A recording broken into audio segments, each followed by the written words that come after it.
Serve dessert on the plate or with the dinner, not after the dinner.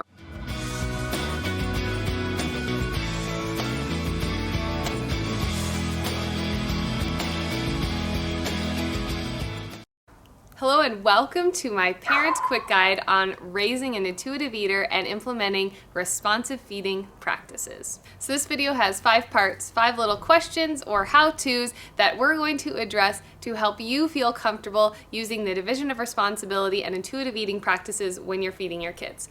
So part 1, we're going to answer the question, what is the division of responsibility? The division of responsibility is a responsive parenting approach when it comes to food, and this principle states you provide, child decides. This means that it's your job to provide the food to the child, deciding where the food is served and how it's served and when it's served, and it's the child's job to decide if they're going to eat it and how much they're going to eat it. So when we look at the division of responsibility in feeding, we can look at any activity surrounding food and feeding with your kids, and we can put it into one of those buckets, either the you provide or the child decides bucket. So for example, picking what's served for dinner, that goes in the you provide bucket. It's your job to decide what's served for dinner. But taking one bite of the veggies at the mealtime, that goes in the child's bucket. So that's the child's job to decide if they're going to eat a food and how much of that they're going to eat. So the purpose of using these principles when it comes to feeding your kiddos is twofold. So part 1 is we want to raise kiddos who are adventurous eaters,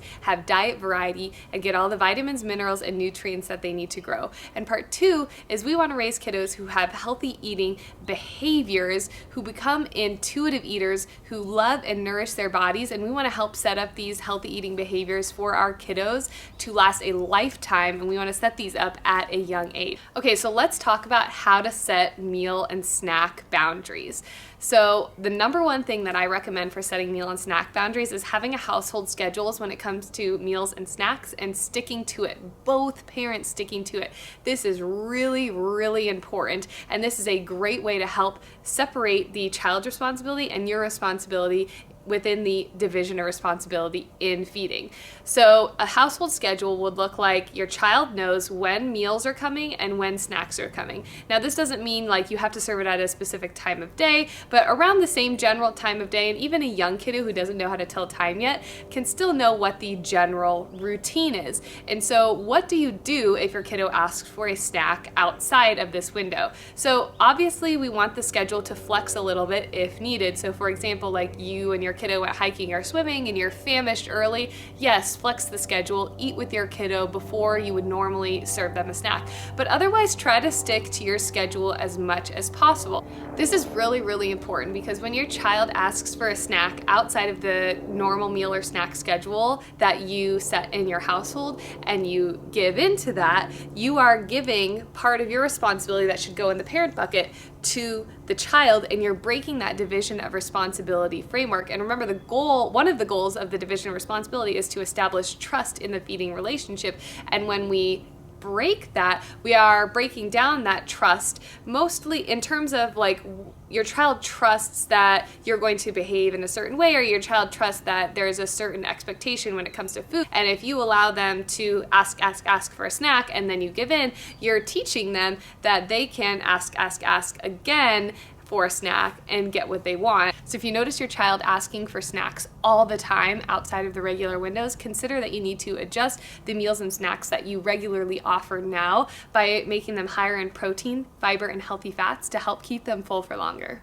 Okay, so part 3, what to do if your child doesn't eat. So remember, the division of responsibility states you provide, child decides. So it's a child's responsibility to decide if they're going to eat and how much of that food they're going to eat. So if they choose not to eat, it's very important for us to respect their decision to choose not to eat. Now, that doesn't mean that we can't talk about the food with the child, engage in play to help them feel comfortable eating, or encourage them to listen to their bodies to make sure that that decision is the one that they want to make. So we can offer gentle reminders to your child like, hey, if this is, like, let's say this is dinner, for example. So a gentle reminder might look like, hey, this is dinner time, so the next time food is going to be offered is breakfast. So make sure you're okay with not eating until then.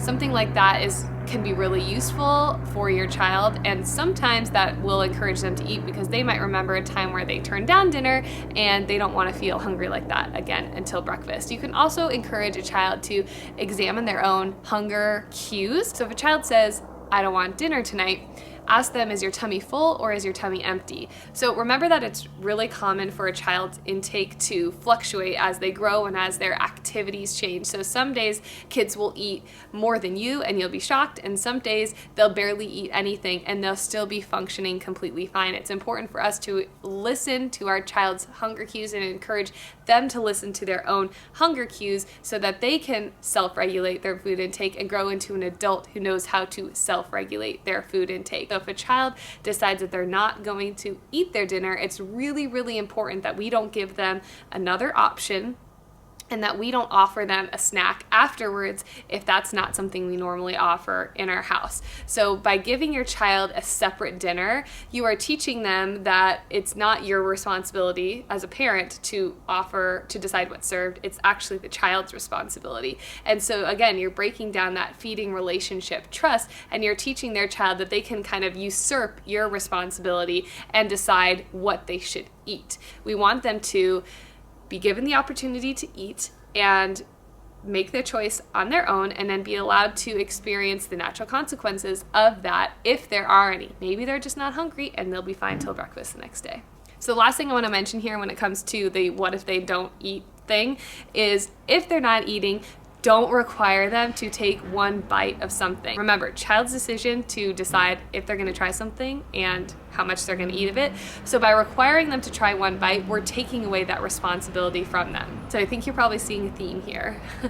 If it's their responsibility, don't take it away from them. And if it's your responsibility, don't allow the child to take that away from you. So that's why I don't like the one bite club or the try one bite before you get down from the table, because you're taking away their autonomy when it comes to what to eat. Now, the problem of taking away their autonomy when it comes down to what to eat is you're basically telling your child, I don't trust that you know how to listen to your own body signals, so I'm going to tell you what to do. And if the child hears, hey, mom and dad doesn't trust me to listen to my own body, so I must not know how to listen to my own body. So therefore, I'm going to externalize where I look to determine if I'm hungry or full, rather than internalize it and listen to my own body cues.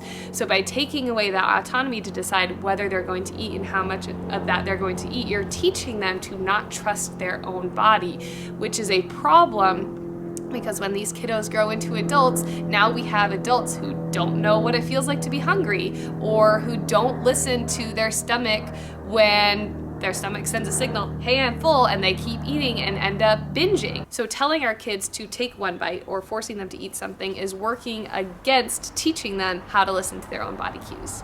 Now, part number 4, we're going to talk about dessert. This is a common concern for a lot of parents, and the biggest thing we want to do with dessert is normalize it. We want to make dessert just like every other food. So there's a couple ways that we can do that. Number 1 is we want to have positive and morally neutral food language when it comes to dessert. So avoid using words like cheat or treat when it comes to the way you talk about dessert for yourself and for your kids.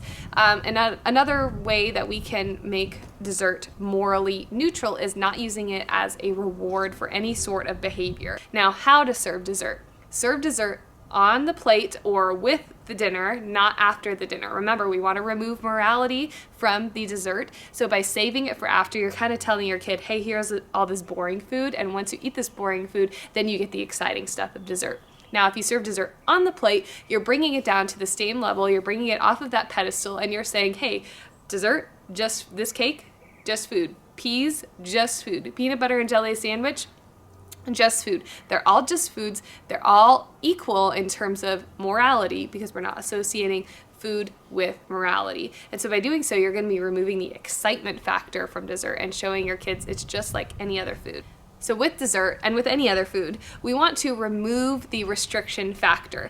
So when you choose to serve a food, allow your child to have as many servings of that food as they want, as you are able. But remember, it's okay to put some practical limitations on it. Like, let's say you bake a dozen cookies and you're serving those cookies at lunch for you and your 4 kids. Well, it's not okay for your kid to go and eat ate cookies because then there's not enough for everybody else in the family. So yes, it's okay to put practical limitations, but it's important for our kiddos to be allowed to have multiple servings of those desserts in order to normalize dessert in and of itself. So ultimately, we just want to make dessert not a big deal, and we want to keep it just like every other food.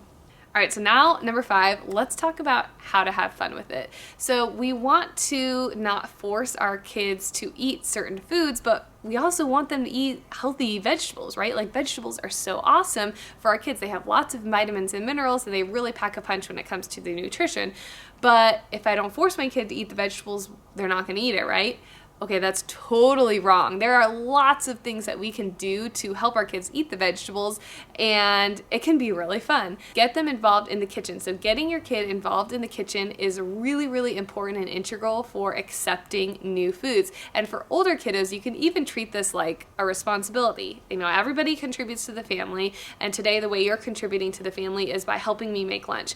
Now, other things you could do to make it fun, especially for your younger kids, are change up the settings. So eat in the backyard, have a floor picnic, engage in some food play. Food play is really, really useful for helping your kid be exposed to new foods, and you're giving them this opportunity to interact with the food in a low pressure setting, and you're not requiring them to eat it. So division of responsibility, not requiring them to eat it. But if you give them this food to play with in a low pressure setting and they eat it, that's an awesome benefit.